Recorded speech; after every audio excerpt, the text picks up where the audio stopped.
Hi, this is April with the For Richer or Horror podcast. This is my introductory episode, I guess I'll call it.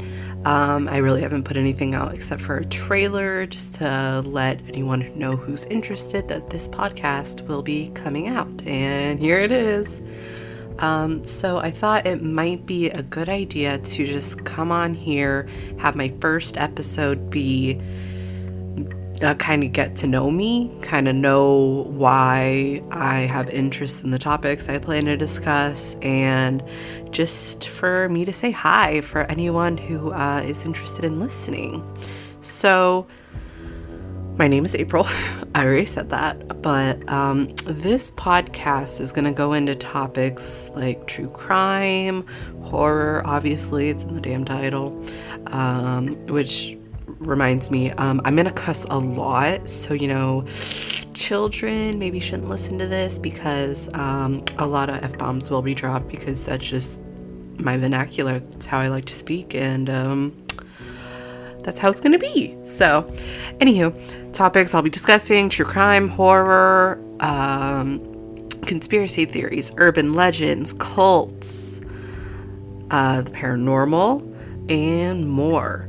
So I've always been fascinated with those topics from an early age, I would say. My love for horror movies started pretty young. It was probably, I want to say I was about 8 years old. I remember my sister had put on the movie Scream, and I was a little freaked out, especially that garage scene where her friend, or Sydney Prescott's best friend, gets caught in the doggy door and like crushed while being pulled through the garage. It was terrifying to me as 8 years old, but I had that odd fascination with it. And when I think of my favorite horror movie, it's Scream. When I was younger than even that, 8 years old, my sister, again, would put on horror movies for me. Didn't think that was a bad thing or anything. But I remember I was taking a nap on our living room couch, and I wake up and I see my sister and she's watching a movie. I ask her, "Oh, what movie is this?" And she just said, "Just watch it." Come to find out, it's The Ring. And when the horse falls off the boat, I get the hell out of the room. I was absolutely terrified with her being chased by that horse. So my first couple horror movies weren't the greatest, but once I saw Scream, it was game over. I loved them. And to this day, I still love them. Though horror movies coming out today aren't nearly as good as they used to be. I think most of us can agree on that. So that kind of started it for me, really. I also had a deep love for Halloween. Favorite holiday. I fucking love it. I love to decorate my house with Halloween decorations. I have them all over. I have plenty of Halloween tattoos, and then just tattoos with a creepier element. I have bats flying from the middle of my arm all the way up to my ear because I fucking love bats. Between Halloween and, Batman. I love Batman. I love dressing up. That is something that isn't typical in my family. Like, no one else hardly dressed up, but I love to. Spirit Week at school, like, that was my shit. But it's always just really fun to like put on a costume, be a character, paint your face. I had a really good intro into makeup via YouTube. That's how I learned how to do makeup, which I'm assuming is the case for a lot of people these days. And it was just fun to figure out how to do a Joker face or how to give yourself bruises and all this, to be in character. It's just really fun. I always love it. It's kind of like the basic bitch thing to do now, I just love Halloween. Okay, well, I've loved Halloween since I was 6 years old, and my mom put me in a pumpkin costume every fucking year. I don't know why I got defensive on that. Another thing about why I just enjoy the topics I'm going to be talking about is I started bonding with my mom over the TV show Supernatural. I'm, again, one of the basic bitches who loves Supernatural. Yeah, Sam and Dean are hot, of course, but it's just also learning about these creatures. It was just fascinating, like the Wendigo and, you know, all the different demons. I actually have an anti-possession tattoo, but I got a scar through it, so I can still be possessed. Isn't that fantastic? But Supernatural was my jam. It got me and my mom close. She keeps telling me she's going to get an anti-possession tattoo, but I don't know if that's going to happen. She said she's kind of done with tattoos after I kind of got her to get 3. But as far as like true crime and stuff, because that's going to be another theme with this podcast, I was interested in true crime before like it became a thing, before, you know, Bailey Sarian was talking about it, before all these true crime documentaries came out. And I can say that because I remember probably 2014, I was like my second year of college at ASU. And I took a class on serial killers and their victims. Like, I had the textbook right beside me because I'm probably going to reference a lot throughout this, you know, whole podcast. Not necessarily just this episode, but for future podcasts when I'm talking about true crime. Hey, I have a fucking textbook on it because I took the class. That was just so fascinating to me. It was also kind of terrifying because when I was in school, I worked at IHOP. I worked there for 7 years to get me through high school. Bachelor's degree, post-bachelor degree. I didn't get my master's. I flunked out. But in the textbook, IHOP is mentioned 3 times within the first 5 pages. So, you know, that was a little terrifying because that's when people tend to have their breaking point is at IHOP. So, ain't that fun? But yeah, I mean, for being in a psych major that I was interested in getting them into the mind of serial killers. So I have had this interest for a long time, and it probably says a lot about me, but I don't care to get into that. And some other things that kind of turned me on to these topics. I have a good deal of personal experiences, both creepy, paranormal, just fucking weird. And I didn't really pull away from them. I, was trying to figure out, why did this happen? What's going on? What's next? I didn't just run. Well, in one case I did. But anyway, so my first kind of creepy memory, I don't have a whole lot of memories from my childhood. I think I blocked it out because, being the fat kid, I was always made fun of. But one memory that I do have was I was probably 3 or 4 years old. This is the only memory I have in my old house, the house that I spent like my baby and toddler years. The only memory I have is I woke up from a nap and I realized I was alive. It's a really fucking weird memory to have, but that's what I think of when I think of my first ever memory, is just waking up and realizing I'm alive. I'm kind of terrified to think of what was I thinking before that. But yeah, that's creepy. So what I consider my childhood house, that's the house I lived in from 4 years old up until I moved out at 21. That was fairly uneventful. Nothing really happened there. It was built the year prior to us moving in. So, no one owned it before. Well, one family owned it before us. They ironically moved across the street and built a new house. But apparently ours wasn't good enough. So they, needed to upgrade it and get in the same neighborhood. But yeah, nothing notable happened there except for a slightly traumatic childhood. But that's about it. One place that was kind of creepy while I was growing up was our cabin. So we had a cabin in what's called Heber Overgaard. It is a small town in northeast Arizona. Oh, by the way, I live in Phoenix, Arizona.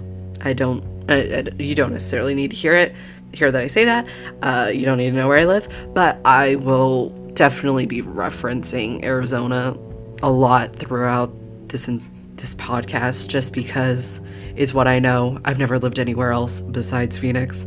So this cabin, Heber Overgaard, northeast Arizona, in the mountains, which, if some of you are not familiar with, Arizona, or, well, I mean, anyone could be listening to this, so if you're in Sweden, you may not necessarily know what Arizona is like. Phoenix, our capital, is miserable. It is horrific, like 8 months out of the year, because it is sweltering. We get 120-degree summers that last from March to November. It's November right now, and it hit 90 degrees today, so we don't get much of winter. But that's in the valley. We do have mountains. We do have forests. It does snow elsewhere in this state. And so northeast Arizona, we got forests, and I have a lot of forest themes on my pictures for this podcast because I find it fascinating. That's where creepy shit happens. I mean, granted, I think Hills Have Eyes was set in the desert, and yeah, creepy shit could happen in the desert, but a forest is just such a better landscape for creepy shit to happen. And creepy shit did happen up in Heber, where our cabin was. So to kind of start off with the locale, Heber is in Navajo County, but it's not Navajo Nation. And I hope that people who are listening, when I say Navajo Nation, I hope that your mind immediately goes to Skinwalkers, because that's what my mind goes to. And if so, we're on the same wavelength. But,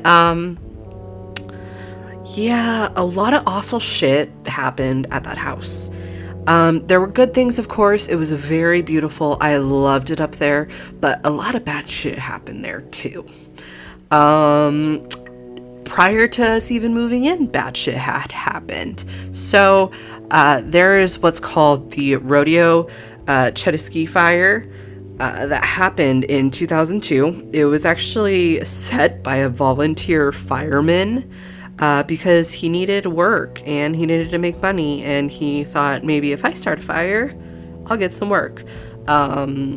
He probably didn't understand the magnitude of what would happen. So this fire went on for 4 weeks, and it consumed 230 square miles. It devastated the area. So many houses were burnt down, including the property that existed prior to my cabin being there, because our cabin was built in 2007, so 5 years after the fire. There were a couple other properties that had burnt down surrounding our cabin. We were kind of on a slope, so uphill had burnt. Surprisingly, downhill didn't. There were some neighbors' houses that survived the fire, but the property where we had our cabin had been burnt down previously. 5 years later, new house was built. Wasn't built well, to say the least. The person who built it, he was using his son's contractor license, so he didn't have one of his own, apparently, and he just completely fucked up the house. Like, there was leaking and flooding that happened a couple of times. We turned on the water for the first time, went up there, left, and then, our entire downstairs is flooded. The roof was leaking. I was actually talking to my mom about this because I want to make sure I had the facts right. And she was telling me some other stuff that was happening, like the heat didn't work all the time. And for a place that snows, you kind of want the heat to work, When she was up there alone, she told me that she would hear noises. One of our dogs that we had, he would, sit at the door and he'd whine to go out. But once you let him out, he would only go to the edge of the porch and then just look out into the darkness at night. He wouldn't actually go down. He wouldn't go to the bathroom. He would just stare at what's going on. And we lived pretty close to a giant forest. So, there's animals out there and everything, but dogs have that sixth sense. So I wonder if it could have been something more that he was realizing. And we don't know the backstory to the property prior to our cabin. It very may well have burnt down and the people could have been inside of it. We don't know. So that's kind of scary to think. I kind of honestly think that the cabin was cursed. I really do. My dad was kind of working on the pathway, I guess the driveway, and he was trying to set it up to look nice and everything, and it's snowing, there's ice, he slips, falls, breaks his ribs, is in the hospital. Another accident that happened was much worse. So my brother, he's a few years older than me, nearly died. He was out in the forest by our house with my dad. It was just the two of them at the cabin at the time. My mom and I were going to head up later that day. My sister was currently heading up there. And I remember this so vividly. My mom gets a call. We are eating sushi at our favorite sushi restaurant. We were going to get packed later that day to go up. And she just starts crying. And I was like, I don't know, 13. And I'm like, oh shit, what is going on? She just is sobbing, and she asks our waitress to get the bill. We didn't even eat our food and we just left. So what had happened was my dad and brother were out in the forest going through trails, and my brother, they were both on quads. We were very into that sort of thing as a family. We had quads, a rail, a razor, jet skis. We were a very adventurous family growing up. And we'd been doing this all our lives. So, we were fairly decent at it, especially my brother. And his quad wouldn't make a turn. So he was going downhill. He told me it was about 60 miles an hour that he was going. And he goes to make a turn to follow a trail. But if you remember the movie Cars, when Lightning McQueen is on a dirt track and he tries to turn for the first time, he doesn't, and he just goes into a bush because tires don't always grip properly and bad shit sometimes happens. And that's what happened. He drove straight into a tree, face first, broke his helmet. At least he was wearing a helmet. He would have been dead if he wasn't. But face first into a tree going 60 miles an hour. Broke every bone in his face. We're able to joke about it nowadays because this was 10 years ago, maybe more. Oh yeah, way more than 10 years ago. But yeah, he broke every bone in his face. He's the only one in our family who's had plastic surgery, to the chagrin of my sister. So he broke every bone in his jaw as well, and so he had to have it wired shut.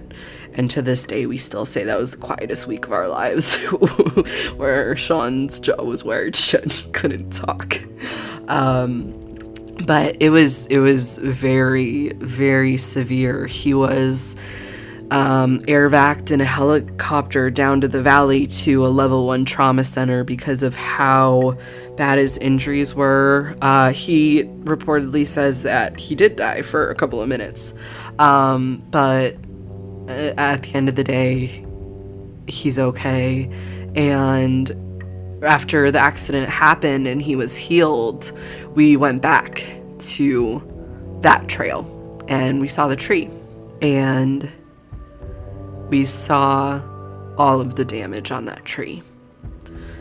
The most recent was my brother, but you could just see so much healing that tree was going through, because this wasn't the first time, this wasn't the second time, wasn't even the third time that someone hit that tree.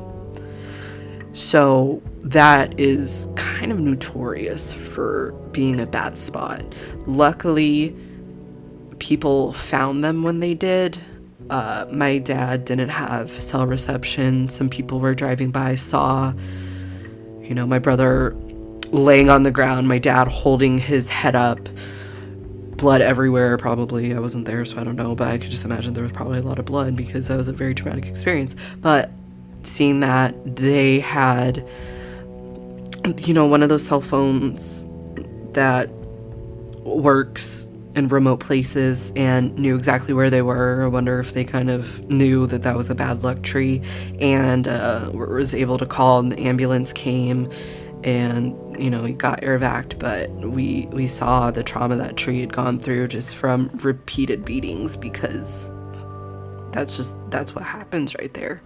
And we went to the fire department. We thanked them for them coming out and saving my brother, and I think they had mentioned that it wasn't the first time for that area.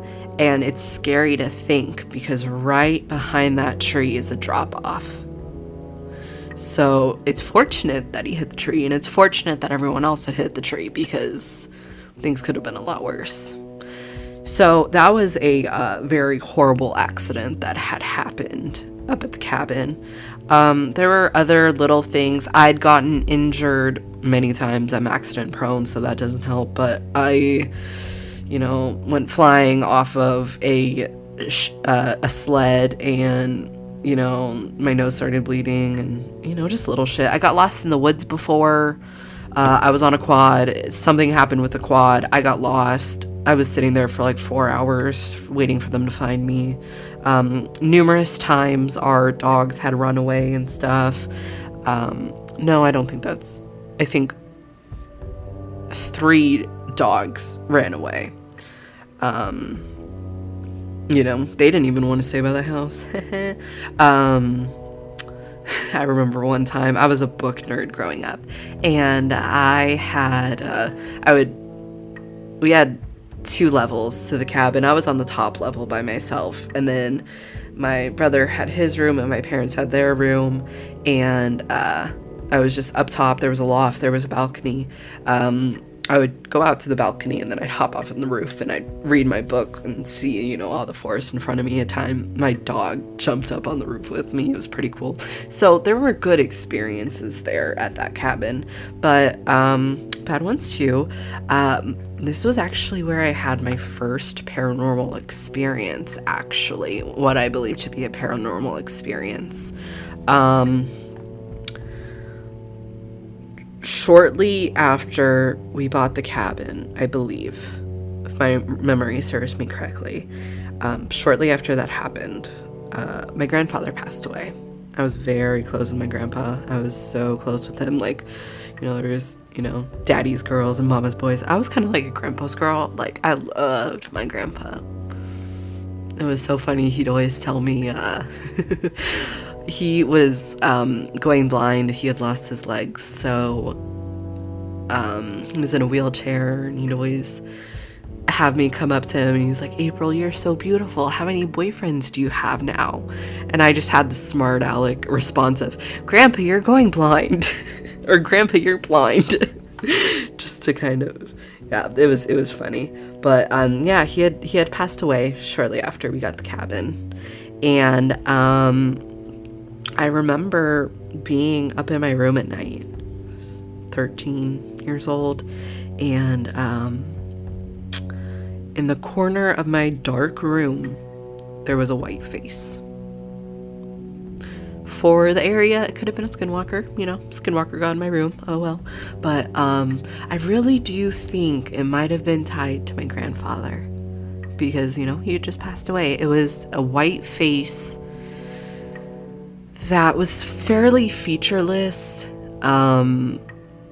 So I don't know exactly what it was. And of course, me being 13, I was just absolutely, positively terrified. But now when I look back on it, I think it might have, been my grandfather. But I never saw it again. It was just that one night. I pulled the covers over my face after I locked eyes with it for a few minutes, and I just hoped it went away, and never saw it again.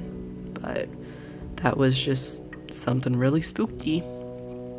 And that was the beginning of my experiences with creepy shit. So, like I said, my childhood home hardly had any weird shit going on. But once I was out on my own, I had more experiences. I also tend to live in older homes, so there's history there. I was in a trailer for a couple years, manufactured home. I say it was a trailer because I was trailer trash, you know. That's what I say. But weird shit happened there. So one notable experience, I was home alone. My boyfriend was out, my roommate was out, and I was home alone, and I was in my room, and all of a sudden I hear the back door open and close. I'm like, oh, someone came home. I wait a minute to see if anyone will come into the living room or my bedroom. I didn't hear anything. And then the door opens once more, like someone left. And I'm like, oh, it was probably just my roommate. She had probably forgotten something and went into the room, grabbed it, left real quick. So I text her. I'm like, hey, did you stop by real quick? And she's like, no, I'm up north. I'm on a ride with my boyfriend on our motorcycle. I'm like, okay, someone just came into the house and left. So I don't know what the hell's going on. My boyfriend is at work. He was working a later shift. And I text him and I'm like, did you stop at the house real quick? No, what's going on? Okay, yeah, someone came into the house, went through a locked door, and left. So that was a little bit freaky. I also always had such a weird feeling because on the one side of our trailer was obviously another trailer. Well, no one lived in it because the last resident had died in the house. When I went and signed my lease, they disclosed to me that the person next to me had died and left it at that, pretty much. They told me he had died recently and they were fixing up that trailer and it was going to be on the market soon. It's like, okay, weird, but okay, whatever. From other neighbors, I find out, oh no, he had died a long time ago, and it was unsure how long he had been left in there. So, you know, that's fantastic. Weird shit happened there. A lot of kids tried breaking in. Like, the leasing office had said that they were fixing it up to put it back on the market. No, they fucking weren't. It sat there for 5 years and they didn't fucking touch it. They never did anything to that house. It was a hoarder's dream, honestly. It was just all of the windows, you could see that things were just stacked to the walls. There was 15 printers. There were files galore. The outside was the same way. Weeds everywhere, which was really ironic considering we got notices for a couple of weeds sprouting out, but you know, the property that they're responsible next door, like, is leaking into our yard. It's like, okay, hypocrite, whatever. But yeah, like, a lot of people tried breaking into it. I would hear weird noises from it all the time. I would see lights in it. Once the trash and recycling were at the curb for that house.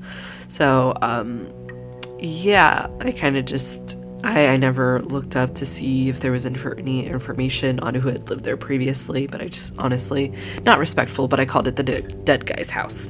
That's just what I called it. You know, things would disappear in his yard. I assume kids were just coming in and stealing shit. But I also noticed things disappearing in my own area, from our shed to our front yard, and then also within our house.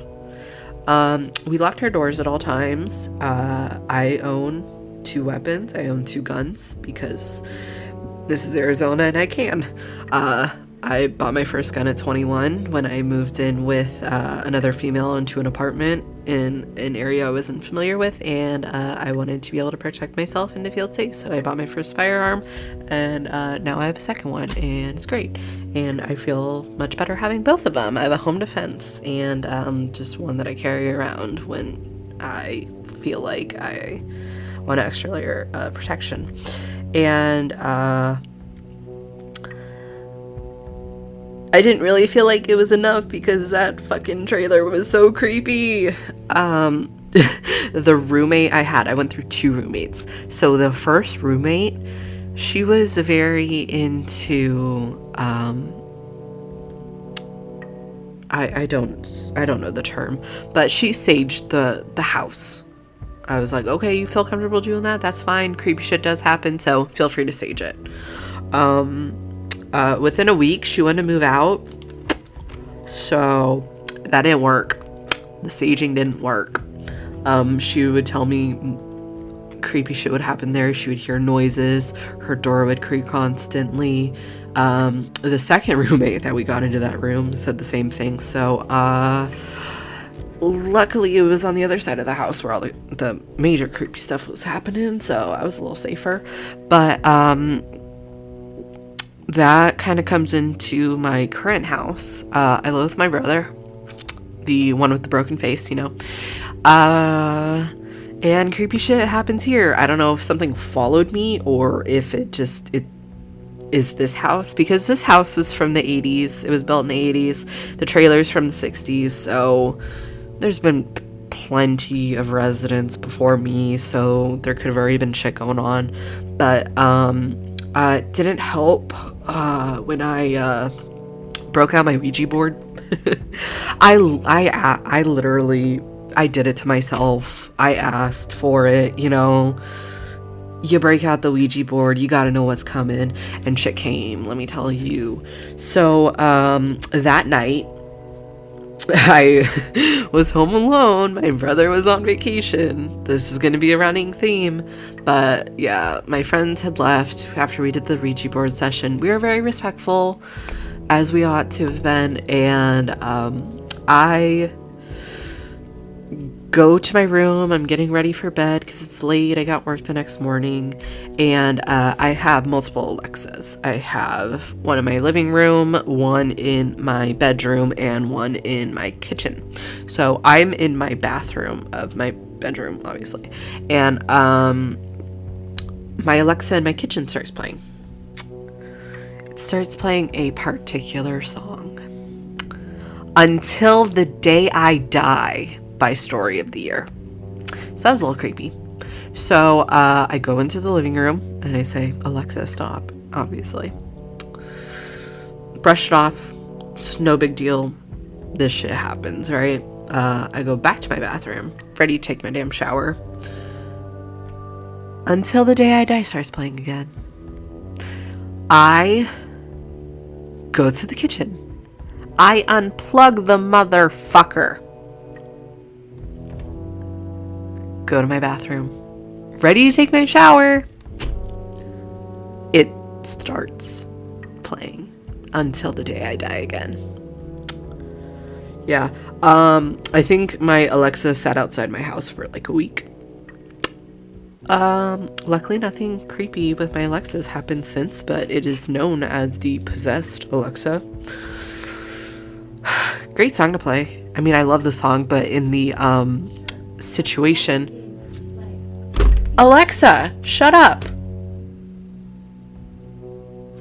Thank you. Of course she starts when I start talking about her. Echo, whatever, I'll call her Echo since that's the name and it won't set her off. But more recently, this was actually just last week at the time of recording this, my brother once again is on vacation and I am home alone. Yeah, it's a little bit of a theme. So every damn night something happened. Every fucking night. I am notorious for not being able to sleep. I usually go to sleep around 1 or 2 and I'm up for work at 7 or 8.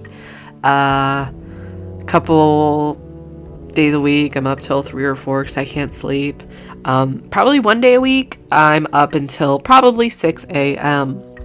So the first night after I dropped my brother off at the airport, actually I dropped him off in the morning, but that night, it was one of those cases up till 6 a.m. And I just heard noises. I heard creepy noises. The foundation in my house is cracked, so I just kind of chalked it up to that. It's like, oh, that's what it was. No big deal, whatever. Noises happen when you're up until 6 a.m. It's fine. Get over it. Another occurrence happened the following day. I work from home part of the week, work in office part of the week. So I was working from home, and I wasn't at my desk because it was my lunch break. And my clipboard that I have on my wall just randomly fell. It's like, oh, that's weird. The thumbtack's still up, but the clipboard fell. Okay, whatever. I'm not gonna really address that. It happened. Whatever. It's fine. The next day, there's a bit of a theme here. One thing happened each fucking day. My dog, his name is Loki. He's my best friend. I love him so much. He's a miniature husky, and despite huskies being very vocal, Loki is not. He hardly ever barks. He honestly grumbles. When someone rings the door, he's like, and walks up to the door. That's really exclusively the only noise he makes indoors. Outdoors, he'll sometimes bark at the neighbor's dog if they're barking. But inside, you won't hear my dog bark. This motherfucker's at my closet barking. I'm like, what the fuck is going on? I calm him down and he stops. But at that time, I realized my dog hasn't really been around this weekend. And the one time I actually do see him, he's barking at my closet. Fun. So the next day, this is a Sunday, I'm getting ready to start the work week. I'm doing my laundry, and just to kind of give you a little background on my house, it's a split floor plan. I have my own living room, and then it goes into my bedroom and bathroom. I have the master bedroom because my brother's on the other side of the house. He has his own living room. He has his bedroom, his office, and then we have a guest bedroom and the laundry rooms over there as well. And so while I'm doing laundry, I don't think to close the door because my brother isn't there. It's no big deal. Whatever.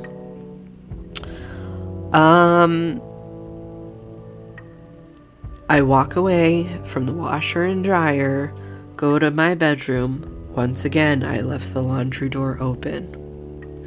That motherfucker slams shut. The laundry room door slams shut while I am across the fucking house.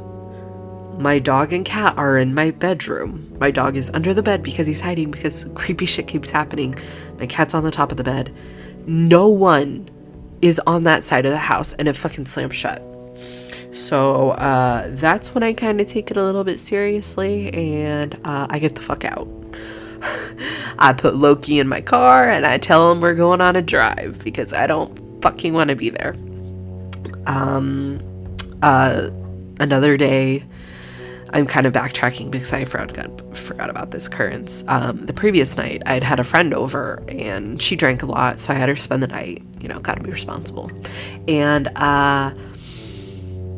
she stays in my guest bedroom because I was afraid of her puking, and it was like, bathroom's right next door. If you need to puke, it's right there. And she tells me in the morning that she had gotten up, got some water from our garage fridge, and she would just casually said, the garage door was locked, so I made sure to lock it again when I came out. And I was like, I don't lock my garage door. That's not something I do. I lock, my front door and my Arcadia doors, but I don't ever lock my garage door. That's fucking weird. She's like, oh, well, it was locked, so I locked it for you. I'm like, okay, I appreciate that, but that's a little bit weird. And then I go out into the garage to get a water bottle, and at that point, the door isn't locked. So it was locked, and then she unlocked it, and then she locked it, and then at some point it was unlocked. So, that's fantastic. Just weird shit. But yeah, when that laundry door slammed, oh my god, that sent me running. I was not prepared for that. Fuck. Scared the shit out of me. Picked up my brother from the airport the next day, and I'm like, I'm so glad you're back. And so my final occurrence with weird, freaky shit, paranormal, whatever you want to call it, was that last year I had been hiking with some friends, and they brought their dog, and I got lost, and I honestly, I can't tell you, I don't know what happened. I was ahead of them because I was kind of jogging with the dog because the dog wanted to, run ahead. And I'm like, you guys hang back. I'll go up with the dog. No worries. I'll run with him a little bit. We'll have a good time. And I do that. Well, there wasn't a really distinct trail. And I apparently veered off of it. I was looking for my car. I didn't know where it was. And I was in this really large, empty field, I would say. And I don't know what happened.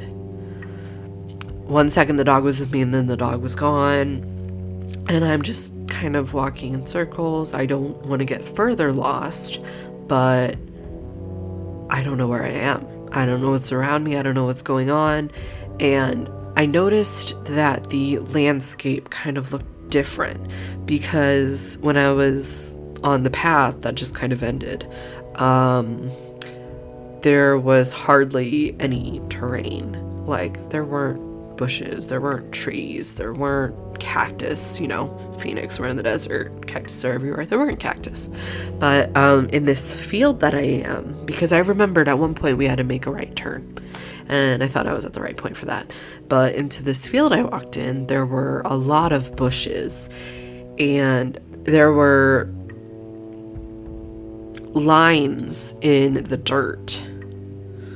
And I knew it didn't look familiar to me, but I figured I was going in the right direction because at one point you turn left. You turn right, sorry.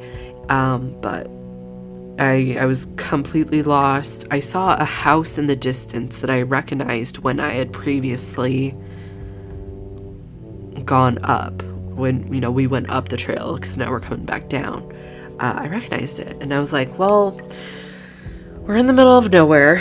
We live in Arizona. I have firearms. I'm sure the person who lives in the middle of nowhere probably has guns too. So I don't want to get too close to that house in case they do. So I was keeping a distance because I don't want to be shot for being on someone's property. So I just wandered around kind of in circles because I didn't know where else to go. We had heard coyotes earlier. I didn't want to be fucking mauled. But I at one point checked my phone and I have no service, which was really weird because I'd had service previously. I had Wi-Fi, like I had music playing as we were walking, but in this exact spot I'm in, there's no service. And I'm like, shit. I am probably a half mile in front of my friends doing the jogging and everything. And it was a long ass walk, and I'm lost in a field. I don't recognize anything. I can't use my phone. I don't have service. I don't have Wi-Fi. I can't text them. I can't Snapchat them. Fuck. Eventually, I walk past this bush, and then all of a sudden, I hear them screaming my name. Previously, I heard nothing. I didn't hear crickets. I didn't hear coyotes. I didn't hear the wind. I didn't hear owls. I heard nothing in the desert in that field. And as soon as I take a step out, they're screaming my name. They're way past me. They're have their flashlights on. They're looking. I didn't see anything. I didn't hear anything when I was in that field. So I'm kind of convinced I was like in a portal or something, because I was freaky as fuck. And then we had gone back to that trail before. I mean, afterwards we'd gone back to that trail because it was, it was a fun hike, and I just had to learn the right way to go. I never found that field again. So that was creepy.